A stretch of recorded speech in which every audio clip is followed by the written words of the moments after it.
Welcome সবাইকে। আশা করি প্রত্যেকে ভালো আছো। আমি তোমাদের একাদশ শ্রেণী এবং দ্বাদশ শ্রেণীর আগামী যে ফার্স্ট এবং থার্ড সেমিস্টার পরীক্ষা হবে, তো সেই সংক্রান্ত বিষয়ে আমি ফিজিক্স বিষয় নিয়ে তোমাদের কিছু সাহায্য করার চেষ্টা করব।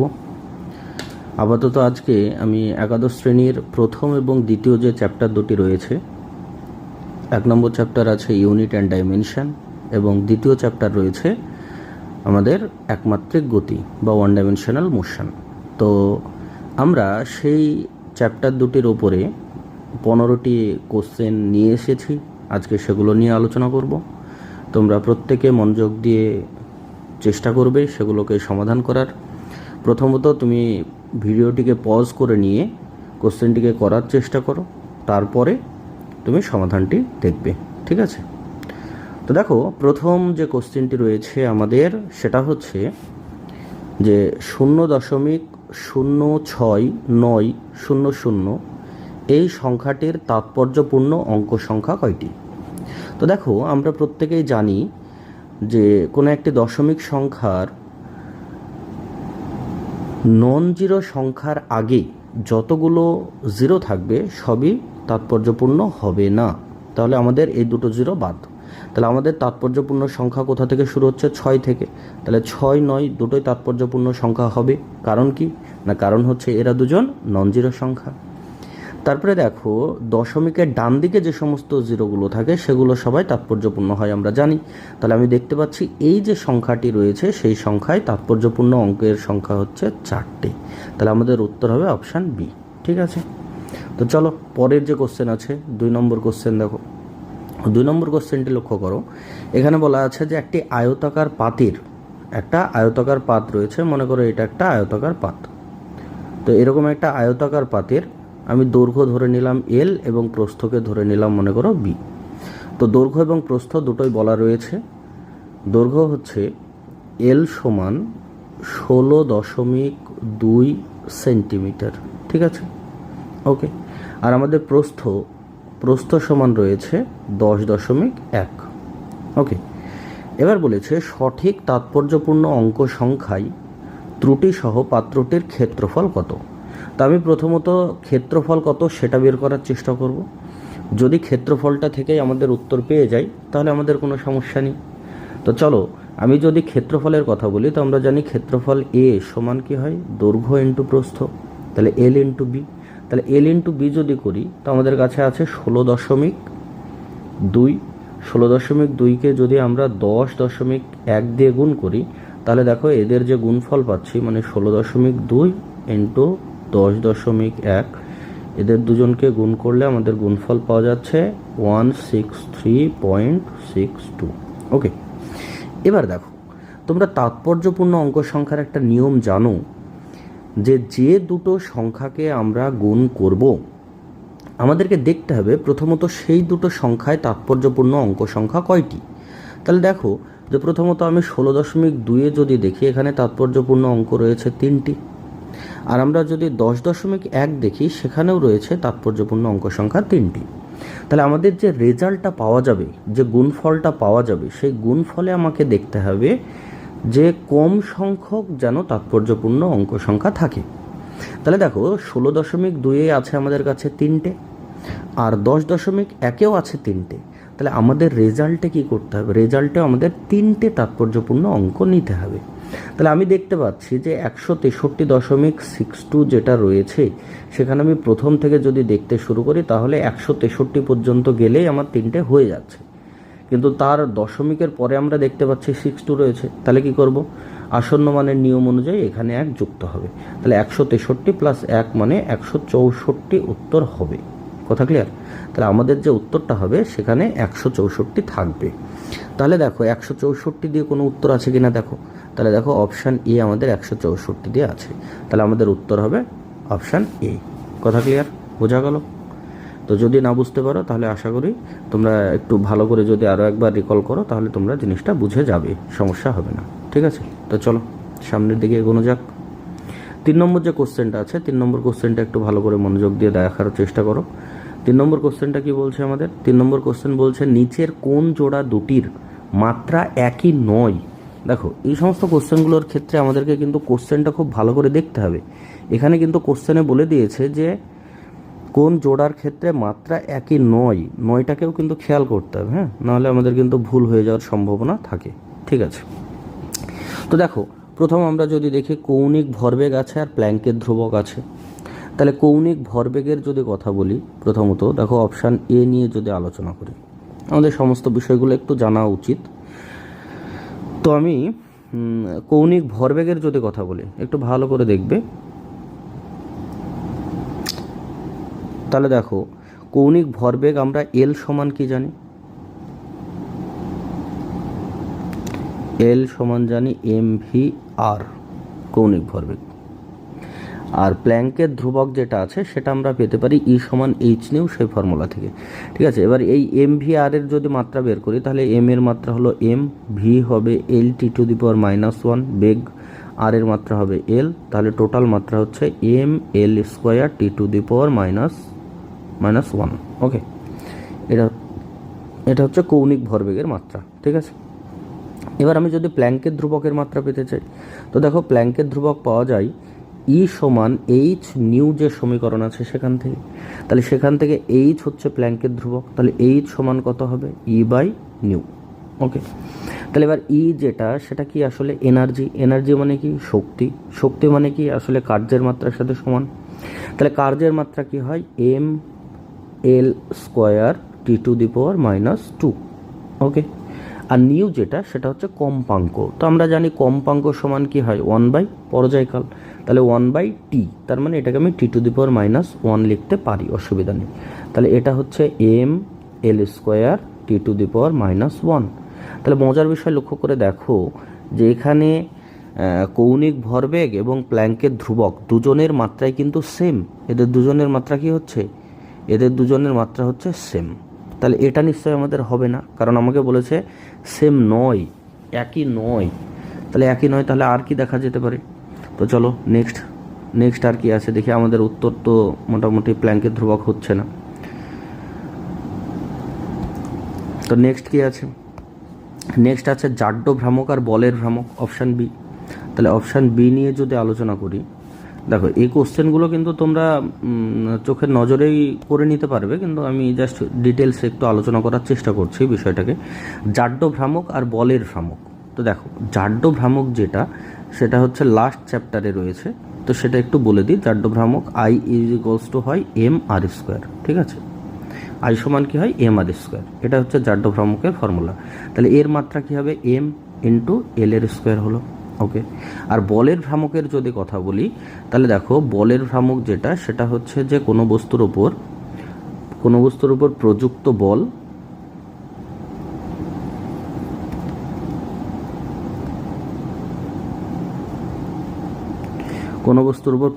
বল এবং বলতে পারো ঘূর্ণন অক্ষ থেকে তার যে লম্ব দূরত্ব, মানে এফ ইন্টু আর হয় বেসিক্যালি। ঠিক আছে, তাহলে এফ এর মাত্রা কি M L T to the power -2 into R এর মাত্রা কি হয় এল, তাহলে হচ্ছে M L square T to the power -2। তাহলে দেখো এখানে জাড্য ভ্রামক এবং বলের ভ্রামক যেটা, এদের মাত্রা দুটো কিন্তু আলাদা হচ্ছে, অর্থাৎ একই নয়। তাহলে আমাদের উত্তর কিন্তু আমরা পেয়ে গেছি, কি পেয়েছি, একটা হচ্ছে জাড্য ভ্রামক আর একটা বলের ভ্রামক, এদের দুজনের মাত্রা সেম নয়। এবার তুমি যদি জানতে চাও যে স্যার কার্যের মাত্রা কি, টর্কের মাত্রা কি, সেগুলো তুমি বের করে দেখে নিতে পারো। যে কার্য মানে কি জানো তোমরা, বল ইন্টু সরণ, তাহলে বল ইন্টু সরণের মাত্রা বসিয়ে দাও। টর্কের যদি কথা বলি, টর্ক মানে কি প্রযুক্ত বল ইন্টু বল দুটোর মধ্যে যে লম্ব বলের ঘাত এবং ভরবেগ, এদের দুজনের মাত্রার যদি কথা বলি, বলের ঘাত মানে তো তোমরা জানো কোনো বস্তুর উপর প্রযুক্ত বল এবং কত সময় জুড়ে ক্রিয়াশীল হচ্ছে তাদের দুজনের গুণফল। আর ভরবেগ মানে তো জানো ভর ইন্টু বেগ, এই দুটোর গুণ করে দিলেই হয়ে গেল। ঠিক আছে, সমস্যার কিছু নেই। তাহলে আমাদের উত্তর অপশান বি হচ্ছে। যাই হোক, তো চলো আমরা পরবর্তী প্রশ্নের দিকে যাই। পরবর্তী প্রশ্ন কি বলছে দেখা যাক। পরবর্তী প্রশ্ন নম্বর 4। প্রশ্ন নম্বর 4 কি বলছে, প্রশ্ন নম্বর 4 বলছে বলের মাত্রা M L T to the power -2 হলে ত্বরণের মাত্রা কি। খুব সহজ কোশ্চেন। আমরা কি জানি, প্রযুক্ত বল এফ সমান জানি বস্তুর ভর ইন্টু ত্বরণ, তাই না। তাহলে এই যে মাত্রাটা আছে এখান থেকে ভরের মাত্রাটা যদি বাদ দিয়ে দিই বাকিটাই ত্বরণের মাত্রা হবে, তার মানে ত্বরণের মাত্রা হবে LT⁻²। তাহলে উত্তর হবে আমাদের অপশান এ। ঠিক আছে, নেক্সট কোশ্চেন যেটা বলেছে সেটা বলেছে স্তম্ভটা মেলাতে বলেছে। ঠিক আছে, তো এখানে দেখো অ্যাকচুয়ালি একক চেয়েছে, তাই না? তো দেখো তোমাদেরকে আমি যেটা বললাম যে কোনো বস্তুর উপরে যে টর্ক ক্রিয়াশীল হয়, টর্কটা কি? কোনো বস্তুর উপর ক্রিয়াশীল টর্ক হলো বস্তুর উপরে কতটুকু বল কাজ করছে এবং এবং অ্যাকচুয়ালি টর্ক কী কারণে সৃষ্টি হয় সেটা একটু দেখে নাও। যে মনে করো একটা বস্তুর উপরে এই দিকে একটা বল কাজ করছে, সম পরিমাণ একটা বল মনে করো উল্টো দিকে কাজ করছে। তো যদি দুটি সমান এবং বিপরীতমুখী বল দুটি আলাদা আলাদা বিন্দুতে ক্রিয়াশীল হয় তাহলে বস্তুর উপর টর্ক ক্রিয়াশীল হয়। এবার সেই টর্কের মান কত হয়? টর্কের মান হয় এই যে বল কাজ করছে সে প্রযুক্ত বল এবং সেই বল দুটোর যে ক্রিয়ারেখা তার মধ্যে লম্ব দূরত্ব, অর্থাৎ এটাকে যদি আর বলি তাহলে আর, তাহলে F ইন্টু আর। তাহলে F এর একক কী হয় আমরা জানি, নিউটন, ইন্টু দূরত্বের একক কি মিটার, তাহলে নিউটন ইন্টু মিটার। তাহলে টর্কের একক হবে কত? Newton into metre. তাহলে আমি বুঝতে পারছি 1 নম্বর যেটা আছে তার উত্তর হবে অপশান সি। আচ্ছা, পীড়ন মানে কি জানো? পীড়ন তো তোমরা সবাই জানো। পীড়ন মানে হলো প্রযুক্ত বল বাই ক্ষেত্রফল F/A। তাহলে নিউটন পার মিটার স্কোয়ার। তাহলে নিউটন পার মিটার স্কোয়ার কি আছে? ডি আছে। তাহলে 2 নম্বরের যে কোশ্চেনটা আছে তার উত্তর হবে অপশান ডি। ওকে, আচ্ছা, লিনতাপও জানো তোমরা। লিনতাপটাকে তুমি H=ml ওই ফর্মুলা থেকে বের করতে পারো, অসুবিধার কিছু নেই। বস্তুর ভর ইন্টু লিনতাপ। তাহলে লিনতাপ L সমান কত হবে? H/m, sorry. তাহলে H মানে কি? H মানে হলো অ্যাকচুয়ালি তাপ, আর M মানে কি? ভর। তাহলে তাপের একক কি? জুল। তাহলে জুল পার কেজি। তাহলে এর একক হবে অপশান বি। আর ক্ষমতার একক তো তাহলে আমরা পেয়ে গেলাম 4 নম্বরেরটা অপশান এ হবে। তো যাই হোক, তাহলে আমাদের ফাইনাল যে উত্তরটা দাঁড়ালো সেটা কি হচ্ছে দেখো। ফাইনাল উত্তর যেটা পাচ্ছি আমি, কোশ্চেন নাম্বার 1 পাওয়া যাচ্ছে আমার কাছে সি, 1 নম্বরেরটা সি। আচ্ছা, 2 নম্বর যেটা পাচ্ছি, 2 নম্বর কোশ্চেন পীড়ন যেটা সেটা পাওয়া যাচ্ছে ডি। আচ্ছা, 3 নম্বর যে কোশ্চেনটা আছে সেটা পাওয়া যাচ্ছে বি। আর 4 নম্বর যেটা আছে সেটা পাওয়া যাচ্ছে আমাদের এ। তাহলে দেখো 4 নম্বরে কোনটাতে আছে? এইটাতে আছে, আর কোথাও আছে? নেই। তাহলে আমাদের অপশান বি হচ্ছে কারেক্ট উত্তর। ঠিক আছে, তাহলে অপশান বি সঠিক উত্তর হবে। তো চলো নেক্সট কোশ্চেন নাম্বার 6 কি বলছে? বলছে প্রতিটি অ্যাসারশন বা উক্তি এবং রিজন বা উক্তির কারণ দেওয়া আছে। আচ্ছা শোনো বলি, এই ধরনের যে কোশ্চেনগুলো আছে সেখানে কি করা থাকে, বেসিক্যালি ধরো কোনো একটা উক্তি দেওয়া থাকে, এবং সেই উক্তির কারণও দেওয়া থাকে। ঠিক আছে, এবার তোমাকে যেটা দেখতে হবে যে উক্তিটা দেওয়া আছে সেই উক্তি এবং তার কারণ হিসেবে যেটা উল্লেখ করা আছে সেটা ঠিক আছে কিনা। ঠিক আছে, যেমন ধরো তুমি এখানে একটা অ্যাসারশন বা উক্তি দেওয়া আছে, কি দেওয়া আছে? ভরের মাত্রা m। হ্যাঁ অবশ্যই ঠিক, আমরা তো জানি ভরের মাত্রা m হয়। এবার রিজন বা কারণ হিসেবে কি দিচ্ছে না? ভর মৌলিক রাশি, এটাও ঠিক কথা। যা অন্য কোনো রাশির মাধ্যমে প্রকাশ করা যায় না, এটাও ঠিক কথা। তার মানে আমি বুঝতে পারছি এখানে কারণ যেটা দিয়েছে সেটা সঠিক, এবং কারণের স্টেটমেন্ট যেটা দেওয়া আছে বা অ্যাসারশন যেটা দেওয়া আছে বা উক্তি যেটা দেওয়া আছে সেটা কিন্তু ঠিক আছে, এবং তার কারণ যেটা দেওয়া আছে সেটাও আমরা বুঝতে পারছি ঠিক আছে। তাহলে আমার কাছে এখানে 4টে অপশান থাকবে। যেমন এখানে দেওয়া আছে, দেখো অপশান এ যেটা দেওয়া আছে কি বলছে না, অ্যাসারশন রিজন উভয়ই সঠিক এবং রিজন হলো অ্যাসারশন এর সঠিক ব্যাখ্যা। তাহলে আমরা যেটা দেখছি সেই অনুযায়ী আমাদের কাছে এই অপশান এটাই সঠিক হচ্ছে। বাকি অপশানগুলো তোমরা দেখতে পাবে যে অ্যাসারশন এবং রিজন উভয়ই সঠিক, কিন্তু রিজন অ্যাসারশনের সঠিক ব্যাখ্যা নয়। তাহলে এটা নিশ্চয়ই আমাদের হবে না। তো যাই হোক, আমরা বেসিক্যালি যেটা বুঝতে পারলাম এখানে অপশান নাম্বার এটাই আমাদের জন্য সঠিক হচ্ছে। ঠিক আছে, তো আমরা মোটামুটি 6 নম্বর প্রশ্ন পর্যন্ত আলোচনা শেষ করলাম। এবার কোশ্চেন নাম্বার 7। তো দেখো কোশ্চেন নাম্বার 7টাকে একটু কেয়ারফুলি দেখবে।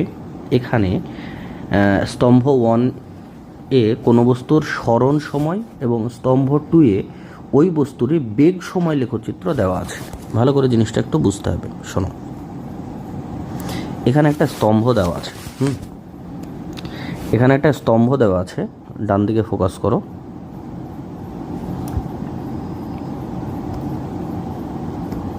আচ্ছা, 1 মিনিট, আমি বাম দিকটাকে একটু ক্লিয়ার করে নিই, তাহলে তোমাদের ডান দিকে অ্যাটেনশান দিতে একটু সুবিধা হবে।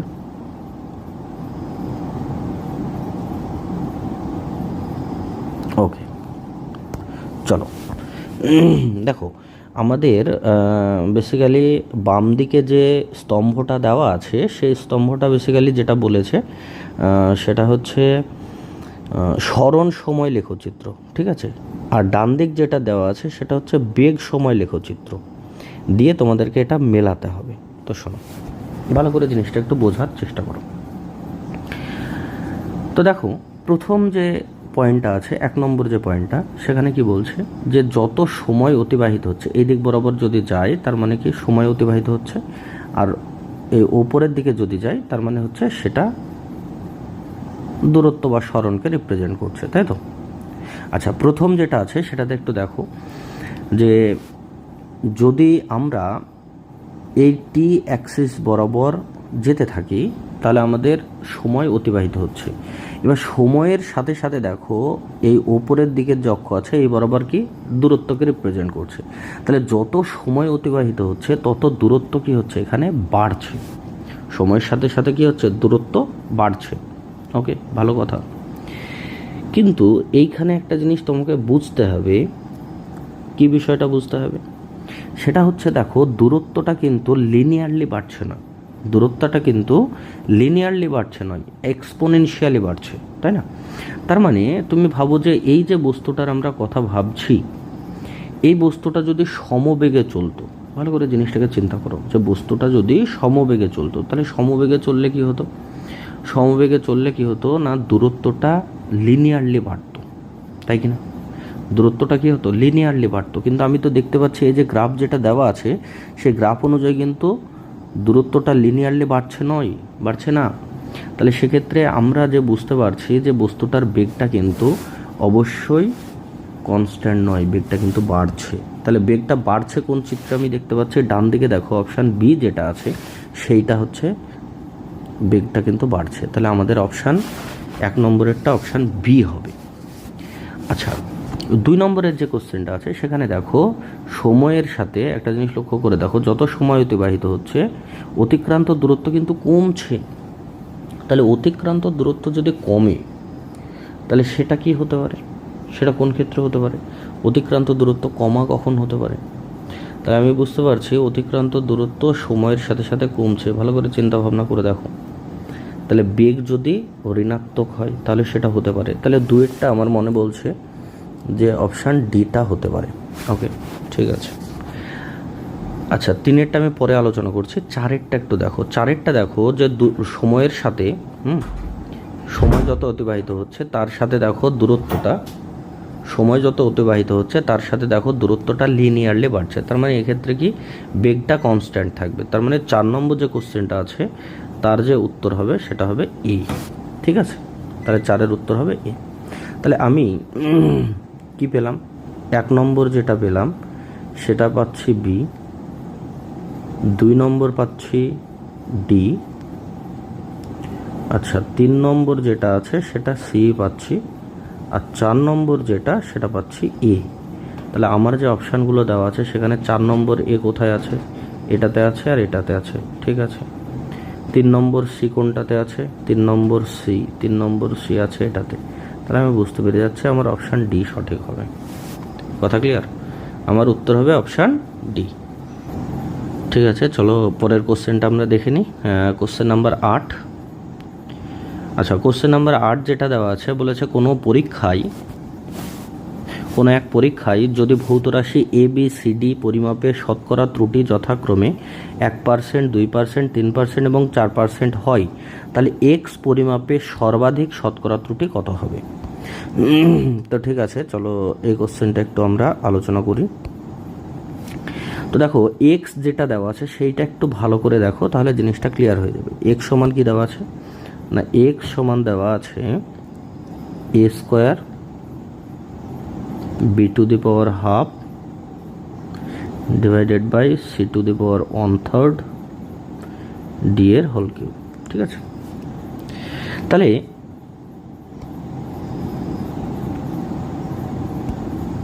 এইটার ক্ষেত্রে মানে এইরকম যখন কোনো এক্সপ্রেশন থাকে এর ক্ষেত্রে কি করতে হয় বলেছিলাম, এগুলো হচ্ছে ঘাতযুক্ত রাশির ক্ষেত্রে কিভাবে ত্রুটি নির্ণয় করা যায়।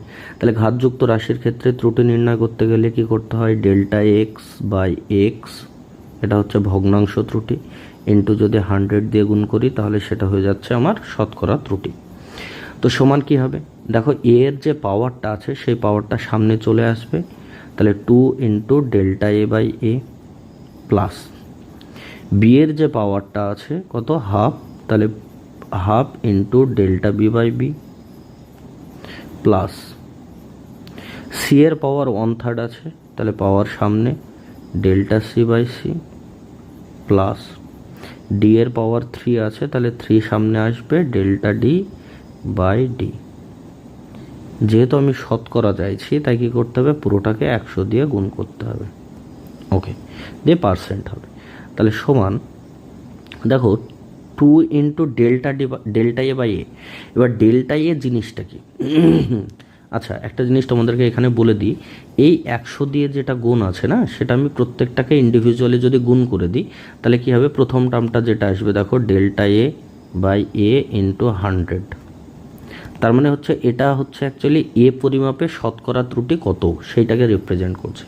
তাহলে আমি 100 দিয়ে প্রত্যেকটা টার্মকে গুণ করব, গুণ করে শতকরা ত্রুটিটা যদি বসিয়ে দিই তাহলে সহজে হয়ে যাবে। যেমন এটার সাথে 2 গুণ আছে, তাহলে 2টাকে রেখে দিলাম।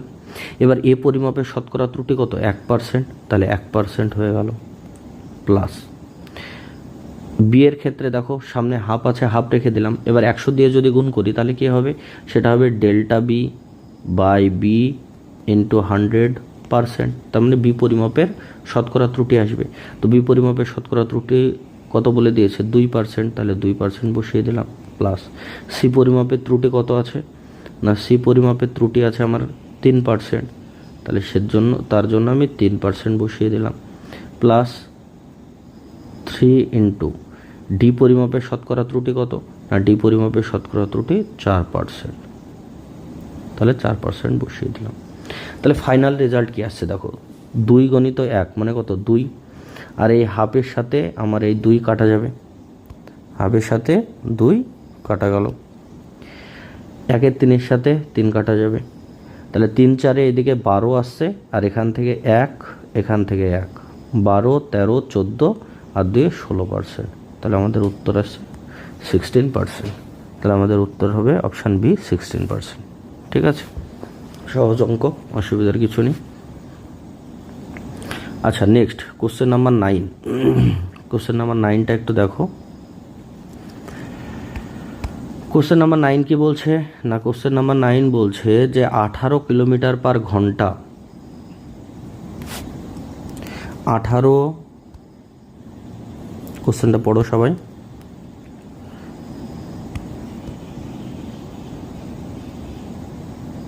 কোশ্চেনটা পড়ে নাও। কোশ্চেন বলেছে 18 কিলোমিটার পার ঘন্টা দ্রুতিতে ধাবমান কোনো গাড়ি 1 সেকেন্ডে যে দূরত্ব অতিক্রম করে। আচ্ছা আমাকে বলো, আমরা তো জানি বেগ মানে কি, দূরত্ব বাই টাইম। তাহলে আমাকে যদি বলে দূরত্ব বের করতে, তাহলে আমি কি বলতে পারি না, ডিস্টেন্স ডি সমান কত হবে, বেগ ইন্টু টাইম। তাহলে বেগকে টাইম দিয়ে গুণ করলে ডিস্টেন্স পেয়ে যাব, তাই না। তাহলে ডি সমান যেটা হচ্ছে ওর বেগ কত, 18 কিলোমিটার পার ঘন্টা। হ্যাঁ এইখানে একটা জিনিস বলি, এখানে কিলোমিটার পার ঘন্টা আছে, কিমি পার ঘন্টা। এই কিলোমিটার পার ঘন্টাকে যদি আমাকে মিটার পার সেকেন্ডে নিয়ে যেতে হয় তাহলে কি করতে হয় না, উপরে 1000 দিয়ে গুণ হবে আর নিচে 3600 দিয়ে গুণ হবে, কাটাকাটি করলে আলটিমেটলি 5/18 দিয়ে গুণ করতে হয়। তাহলে এটাকে 5/18 দিয়ে গুণ করো, তাহলে বেগটা যেটা পেলাম সেটা হচ্ছে 18 ইন্টু 5/18, ওকে। আর টাইম কতটা বলেছে, কত সময়, 1 সেকেন্ডে, সেজন্য 1 বসিয়ে দিলাম। তাহলে 18 যদি কাটা যায় তাহলে হচ্ছে 5 মিটার। তাহলে আমাদের উত্তর হবে অপশান বি 5 মিটার। ঠিক আছে, চলো পরবর্তী কোশ্চেন। কোশ্চেন নাম্বার 10 বলেছে এ এবং বি সমুদ্রের দুই প্রান্তের দুটি বন্দর। একটি জাহাজ এ থেকে বি বন্দরে যেতে 12 দিন সময় নেয়। একইভাবে বি বন্দর থেকে, দেখি পরে কোশ্চেন কি বলছে, বি বন্দর থেকে এ বন্দরে পৌঁছাতে 12 দিন সময় লাগে। যদি দুটি বন্দর থেকেই দিনে একটি করে জাহাজ বন্দর ছাড়ে, তাহলে মাঝ সমুদ্রে কতগুলি জাহাজ পরস্পরের সাক্ষাৎ পাবে? ভালো করে জিনিসটা এখানে বোঝো যে মনে করো এটা একটা এ বন্দর আছে, এখানে একটা বি বন্দর আছে, ঠিক আছে? এই এ বন্দর থেকে বি বন্দরে যেতে, এখান থেকে এখানে যেতে, বা বি বন্দর থেকে এ বন্দরে এসে পৌঁছাতে যে কোনো জাহাজের 12 দিন সময় লাগে, ঠিক আছে? এবার তোমাকে বলেছে যে মাঝ রাস্তায় কতগুলো জাহাজের সাথে সাক্ষাৎ হবে। তাহলে তুমি চিন্তা করে দেখো, এই মিডিল পয়েন্টের যদি কথা বলি, আমি মনে করি যে এ থেকে মনে করো যে জাহাজ অলরেডি ছেড়ে দিয়েছে, বি থেকেও অলরেডি জাহাজ আসছে। এবার কি হবে যে প্রত্যেক দিন যেহেতু একটি করে জাহাজ ছাড়ছে, তাই আমি মিডিল পয়েন্টের বাম দিকে, এই দিকে টোটাল 11টা জাহাজ থাকবে, আর মিডিল পয়েন্টের এই দিকেও টোটাল 11টা জাহাজ থাকবে, কিন্তু যেহেতু এক দিনে একটা করে জাহাজ ছাড়ছে। আর এক্স্যাক্টলি মিডিল পয়েন্টে একটা জাহাজ থাকবে। তাহলে টোটাল আমার কাছে যতগুলো জাহাজ পাওয়া যাবে সেটা হচ্ছে 11 + 1 + 11, মানে 23টা। তার মানে 23টা জাহাজ পরস্পরের সাথে কিন্তু সাক্ষাৎ করবে, ঠিক আছে? নেক্সট কোশ্চেন কি বলেছে যে একটি বস্তু, নেক্সট কোশ্চেন কি বলেছে পড়ো।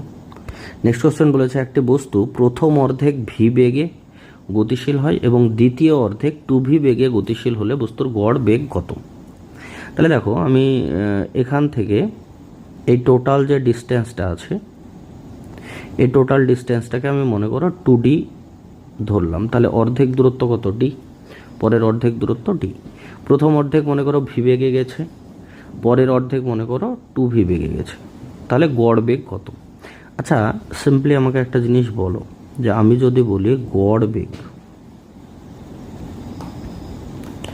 গড় বেগ মানে কি? গড় বেগ মানে হচ্ছে যে মোট কতটুকু তুমি ডিস্টেন্স অতিক্রম করেছো, তাকে মোট সময় দিয়ে ভাগ করো।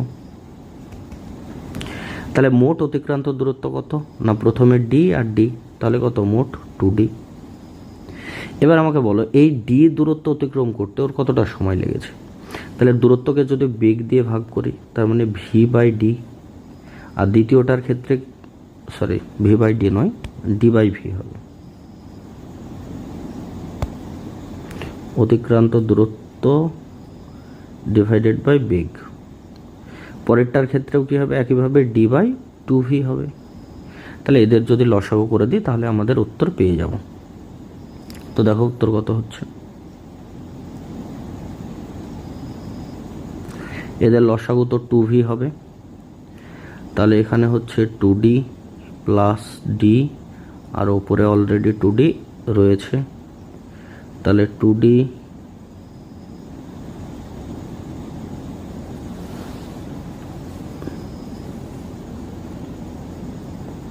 টা উপরে চলে যাবে আর নিচে 3d থাকছে। তাহলে d এর সাথে d কাটা গেলে 4v/3। তাহলে আমাদের উত্তর আসছে 4v/3, ঠিক আছে? দেখে নাও। তাহলে উত্তর অ্যাকচুয়ালি এই কোশ্চেনে দেখো অপশান এ এবং সি দুটোতেই সেম উত্তর দেওয়া আছে, তাহলে এ এবং সি দুটোই সঠিক হবে। নেক্সট কোশ্চেন নাম্বার 12, একটু দেখে নাও, সহজ কোশ্চেন আছে। বলেছে উলম্বভাবে, কোশ্চেন নাম্বার 12 কি বলেছে দেখো, আমি এটাকে ক্লিন করে দিই। কোশ্চেন নাম্বার 12 বলেছে উলম্বভাবে ওপরে নিক্ষিপ্ত বস্তুর সর্বোচ্চ বিন্দুতে বেগের মান কত? তুমি ভাবো যে একটা বস্তুকে এখান থেকে যদি ওপরের দিকে ছোড়ো, তাহলে যখন ও সর্বোচ্চ বিন্দুতে গিয়ে পৌঁছাবে, সর্বোচ্চ বিন্দুতে গিয়ে বেগ কত হয়ে যাবে? 0।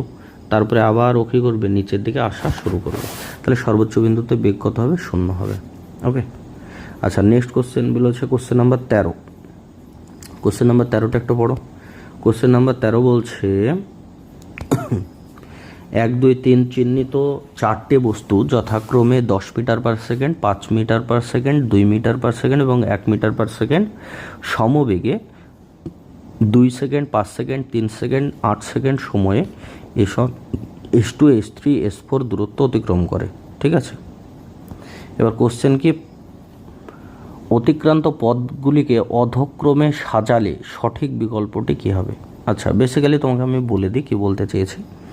বেসিক্যালি তোমাকে যেটা বলতে চেয়েছে যে একটা বস্তু 10 মিটার পার সেকেন্ডে, একটা 5, একটা 2, একটা 1 মিটার পার সেকেন্ডে যাচ্ছে এবং তারা যে সময় অতিবাহিত করেছে সেগুলো হলো এইগুলো। এবার বলেছে সেই সময়ে তাদের দ্বারা অতিক্রান্ত দূরত্ব হচ্ছে এগুলো। তাহলে কোন দূরত্বটা সব থেকে বেশি, কোন দূরত্বটা সব থেকে কম, এইভাবে পরপর সাজাতে হবে। তাহলে তোমরা আমাকে একটা কথা বলো, দূরত্বের যদি কথা বলি, ডিস্টেন্স কী করে পাওয়া যায়? সেটা হচ্ছে বেগকে আমি যদি সময় দিয়ে গুণ করি, দেখো বেগ মানে কি, স্মরণ বাই সময়, তাকে সময় দিয়ে গুণ করলে সেটাই ডিস্টেন্স হবে। তার মানে বেসিক্যালি বেগকে আমি কী দিয়ে গুণ করব, সময় দিয়ে গুণ করব, তাহলে দূরত্ব পেয়ে যাব। তাহলে প্রথম যে দূরত্ব S1 সমান কত হবে, প্রাথমিক বেগ কত ছিল 10 মিটার পার সেকেন্ড, কত সেকেন্ড জুড়ে গিয়েছে 2 সেকেন্ড, তাহলে অতিক্রান্ত দূরত্ব 10 দুগুণে 10 × 2 সমান 20 মিটার। তাহলে একইভাবে S2 কত হবে, S2টা হচ্ছে 5 মিটার পার সেকেন্ড গেছে 5, তাহলে 5 × 5 মানে 25 মিটার। S3 কত হবে, দেখো S3 যেটা হচ্ছে সেটা হচ্ছে 2 মিটার পার সেকেন্ডে 3 সেকেন্ড, তাহলে 3 দুগুণে 6 মিটার। তাহলে S4 কত হচ্ছে, তাহলে S4 এর যদি কথা বলি সেটা যাচ্ছে 1 মিটার পার সেকেন্ড বেগে 8, তাহলে 8 × 1 মানে 8 মিটার। তাহলে তোমাকে যেহেতু অধক্রমে সাজাতে বলেছে, সব থেকে বেশি কোন ক্ষেত্রে হলো, S2 সব থেকে বেশি, তারপরে S1, তারপরে হচ্ছে আমাদের S4, তারপরে S3। ব্যাস, এটাই উত্তর হবে। S2 পরপর দেখে নাও, S2, তারপরে হবে S1, S4, S3।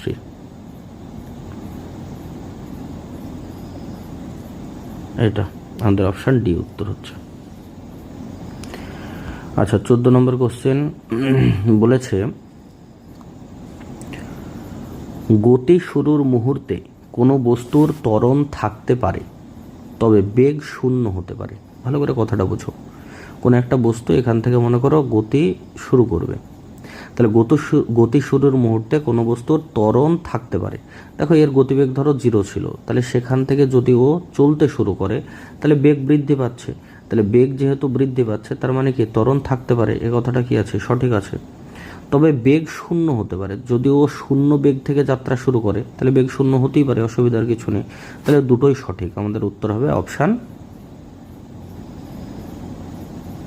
আচ্ছা আরেকটা জিনিসও বলেছে এখানে, ত্বরণ হলো বেগের পরিবর্তনের হার, এটাও ঠিক। তাহলে অপশান 1 সঠিক, 2ও সঠিক, এটা আমাদের উত্তর হবে। আচ্ছা লাস্ট কোশ্চেন কি বলেছে, লাস্ট কোশ্চেন বলেছে 6.0025 সংখ্যাটিতে সার্থক অঙ্ক। আচ্ছা এখানে যে অপশানগুলো দেওয়া আছে সেগুলো একটু ভুল দেওয়া আছে। তুমি অপশান এখানে নিয়ে নাও 3, এখানে 2, এখানে 5, এখানে মনে করো 1 দেওয়া আছে। আচ্ছা তাহলে এই সংখ্যাগুলোতে সার্থক অঙ্ক দেখো, 6 নন জিরো সংখ্যা, তার মানে এটা সার্থক সংখ্যা। 2 নন জিরো, তার মানে সার্থক। 5 নন জিরো সংখ্যা, তার মানে এটাও সার্থক। দুটি সার্থক সংখ্যার মাঝে অর্থাৎ 6 এবং 5-এর মাঝে যতগুলো জিরো থাকবে সেগুলো সার্থক হবে। তাহলে 1, 2, 3, 4, 5, টোটাল 5। তাহলে আমাদের উত্তর হবে অপশান বি। ঠিক আছে, তাহলে এই ছিল আমাদের মোটামুটি 15টি কোশ্চেন। আশা করছি তোমাদের ভালো লাগলো। তোমরা নিজেদেরকে প্রস্তুত করতে থাকো। আগামী খুব অল্প দিনের মধ্যে আমাদের সেমিস্টার পরীক্ষা আসছে। সেমিস্টার পরীক্ষা প্রত্যেককে ভালো ফলাফল করতে হবে, সেই চিন্তা ভাবনা নিয়ে চলো। এখানে তোমাদের জন্য একটি লাইন রয়েছে, আজকের ফলাফল তোমাদের শেষ পরিচয় নয়, কোথাও ভুল হয়েছে তা বুঝে সেই ভুল থেকে শিক্ষা নিয়ে আগামী পরীক্ষার জন্য নিজেকে আরও ভালোভাবে প্রস্তুত করো। খুব সুন্দর একটি লাইন। ঠিক আছে, টাটা, বাই বাই।